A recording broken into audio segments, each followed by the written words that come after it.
8월 4일 목요일입니다. 오늘 아침 신문은 어떤 소식을 다뤘는지 짚어보겠습니다. 이현웅 아나운서가 주요 내용 정리해왔습니다. 어서 오세요. 안녕하십니까. 첫 번째 기사입니다. 네, 오늘도 일면은 낸시 펠로시 하원 의장의 행보에 주목을 하고 있는 것 같아요. 어제 저녁에 우리나라에 들어왔죠? 예, 그렇습니다. 중앙일보 보면서 한번 정리를 해보겠습니다. 일단 펠로시 의장이 떠난 타이완 상황부터 볼 텐데요. 펠로시 의장은 떠났지만 군사적 긴장감은 풀리지 않고 있습니다. 중국은 오늘부터 7일까지 타이완의 6면을 둘러싸고 포위 훈련을 진행한다고 밝혔는데요. 해상 공중 훈련을 포함해서 실탄 사격 훈련도 포함이 돼 있고요. 이 훈련 지역이랑 타이완 영토랑 가장 가까운 곳은 불과 16km밖에 떨어져 있지 않다고 합니다. 당분간은 이렇게 긴장감이 고조될 것으로 보이고요. 네. 이런 상황에 펠로시 의장을 맞이하는 우리나라, 자, 상황을 한번 보시죠. 일단 일정을 보면 오늘 오전 김진표 국회의장과 회담이 예정이 돼 있고 이 관련 내용을 언론에 발표한 후에 오찬을 함께할 계획입니다. 그리고는 판문점 공동경비구역 JSA를 찾아서 장병들을 격려할 예정인데 이 자리에서 대북 메시지가 나올지 주목이 되고 있습니다. 또 휴가 중인 윤석열 대통령과는 따로 회동하지 않을 것으로 보이는데 일각에서 중국 눈치 보기 아니냐라는 시선이 있자 대통령실은 오해라고 답을 했고요. 또 휴가 중이라고 미국에 알리자 미국 측은 충분히 이해한다는 답변을 했다고 합니다. 네. 자, 이번에 갈등을 보면서 미국이 우리에게 참여를 요구하고 있는 치포 동맹에 대한 관심도 큰데요. 중앙일보가 관련 전문가들의 진단을 종합한 결과 가입은 불가피하지만 한편으로 중국 보복에 대비해야 할 것이라는 의견이 나왔다고 합니다. 한 교수는 미중 갈등이 앞으로 20-30년 정도 계속될 수 있다고 전망하기도 했는데요. 우리로서는 미중 사이에서 다소 난감한 상황이 길어질 수도 있겠습니다. 네, 다음 기사입니다.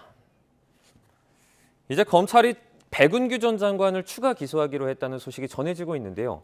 배임 혐의라고요. 네, 그렇습니다. 조선일보 일면에 실린 제목 보면 1,400억대 배임 혐의로 추가 기소키로 했다라고 쓰여 있습니다. 네. 좀 구체적으로 말씀을 드려보면 백 전 장관이 월성 1호기를 멈추도록 해서 한수원에 1,481억 원의 손해를 끼치도록 했다는 겁니다. 이 원전 조기 폐쇄가 한수원에 큰 손해를 끼칠 걸 알고 있으면서도 경제성 평가 조작 등의 압박을 넣어서 손실을 입힌 혐의가 있다고 본 겁니다. 이런 배임 혐의, 작년에 기소될 때에도 적용을 하려고 했지만 당시 김호수 검찰총장이 다소 소극적인 태도를 보였고 이후 소강 상태에 있던 사안을 지난 6월부터 보강 수사를 진행해서 이렇게 추가 기소 방침을 정하게 된 거라고 기사에서 전하고 있었습니다. 네. 한편 기사에서는 이번 추가 기소를 시작으로 점점 윗선을 향한 문재인 청와대 수사도 본격화할 거라고 전망을 하고 있었는데요.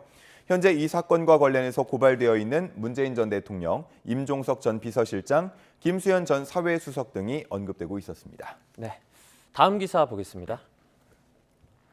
이제 회원 55만 명을 지금 가지고 있는 어떤 온라인 여행 업체가 예약 대행 그리고 환불 대책을 제대로 이행하지 않아서 지금 피해가 늘고 있다고요.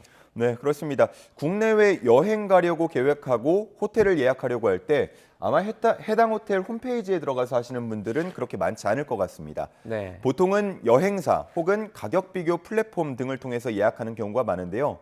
이번에 문제가 된 곳도 그런 업체 중에 하나입니다. 최저가 정책을 내세우고 또 다양한 프로모션을 내걸면서 회원 수를 55만 명까지 모았는데요. 그런데 최근 회원들 사이에서는 피해 사례가 속출하고 있다고 합니다.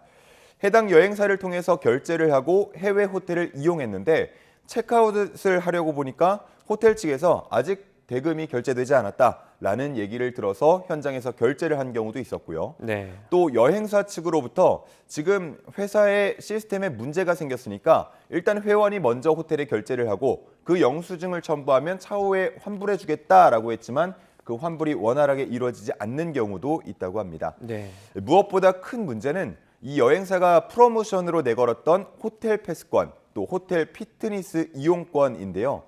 일정 기간 동안 회수에 제한 없이 호텔이나 호텔 피트니스 센터를 이용할 수 있는 이용권을 수백만 원에서 1,000만 원 가까운 가격에 팔았는데요. 네. 막상 이용하려고 보니까 호텔 측에서 이거 돈을 내야 한다라는 안내를 추가로 받았다는 겁니다. 네. 이런 상황에서 해당 업체의 SNS를 보면 전 직원들 재택근무를 하도록 했다라는 글이 올라왔는데요. 그러면서 사무실은 현재 비워진 상태라고 합니다. 네. 그래서 피해자들 사이에서는 결국 폐업 수순을 밟는 거 아니냐라는 우려의 목소리가 나오고 있습니다. 네, 이제 사무실이 비워져 있다고 하니까 조금 우려되는 그런 생각들도 나오는데 좀 지켜보도록 하겠습니다. 다음 기사 보겠습니다. 네, 사진을 보니까 귀여운 돌고래 모습이 있는데요. 어떤 기사 내용입니까? 네, 그렇습니다. 이 사진 속 돌고래 이름 비봉이인데요. 2005년 제주 바다에서 잡혀서 17년 넘게 수족관 생활을 하고 있습니다. 국내 수족관에 남아있던 마지막 남방 큰 돌고래인데요. 이제 고향인 제주 바다로 돌아갈 준비를 하고 있다고 합니다. 해양수산부에 따르면요, 현재 이 비봉이는 제주 연안에서 야생 적응 훈련을 하고 있다고 하는데요. 잘 먹고 잘 살 수 있겠다라는 판단이 되면 방류할 예정이라고 합니다. 네. 빠르면 올해 안으로 계획하고 있습니다. 다만 조금 우려스러운 부분도 있는데요. 이 비봉이가 수족관에서 너무 오랫동안 생활을 했기 때문에 야생에 쉽게 적응하지 못할 거라는 시선이 있습니다. 이전에도 19년 동안 또 20년 동안 수족관 생활을 했던 두 돌고래들이 방류된 후에 실종된 적이 있다고 합니다. 그래서 이번에 이 비봉이한테는 위치 추적 장치를 달 예정이라고 하는데요. 이를 통해서 1년 이상 모니터링을 할 방침이라고 하고요. 지금 하고 있는 적응 훈련에서 무리하도록 하지 않고 해양 방류가 불가능하다고 판단이 되면 별도의 관리 또 보호 대안도 마련할 계획이라고 합니다. 네, 다음 기사입니다. 한국 기업이 배출한 탄소를 이 말레이시아 바다에 묻는다는 제목의 내용입니다. 어떤 기사죠? 네, 말 그대로입니다. 2027년부터 계획이 되고 있는데요. 국내 대기업들이 배출하는 탄소를 말레이시아 바다의 탄소 저장소에 묻기로 말레이시아 국영 석유업체와 업무 협약을 맺었다라는 내용이 전해지고 있습니다. 네. 탄소 감축을 요구받는 기업들이 하나의 돌파구로 마련한 해법이라고 볼 수가 있겠는데요. 기대와 우려가 함께 나오고 있습니다.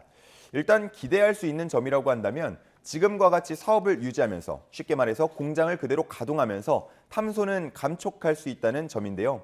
이때 필요한 탄소 포집 또 저장 기술이 기대만큼 개발될 수 있느냐가 관건이라고 볼 수 있겠습니다. 만약 그렇지 못한다면 지금 생각하는 것보다 비용이 더 크게 늘어날 수도 있겠습니다. 그리고 계획대로라면 선박에 탄소를 싣고 4,400km 정도를 이동해야 하는데 이러한 기술도 아직 세계적으로는 상용화되지 않은 상태라고 합니다. 그리고 윤리적인 비판도 나오고 있는데요. 우리나라에서 발생시킨 탄소를 말레이시아에 묻는 게 적절하냐라는 지적입니다.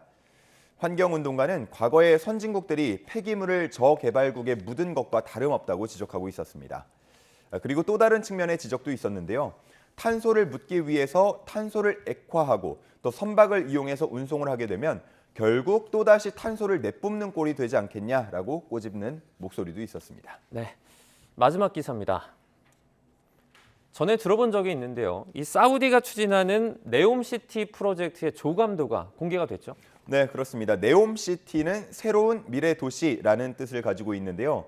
무함마드 빈 살만 사우디아라비아 왕세자가 심혈을 기울이고 있는 프로젝트입니다. 네. 이 네옴시티 프로젝트의 핵심은 더 라인이라는 초대형 유리 건물을 만드는 건데요.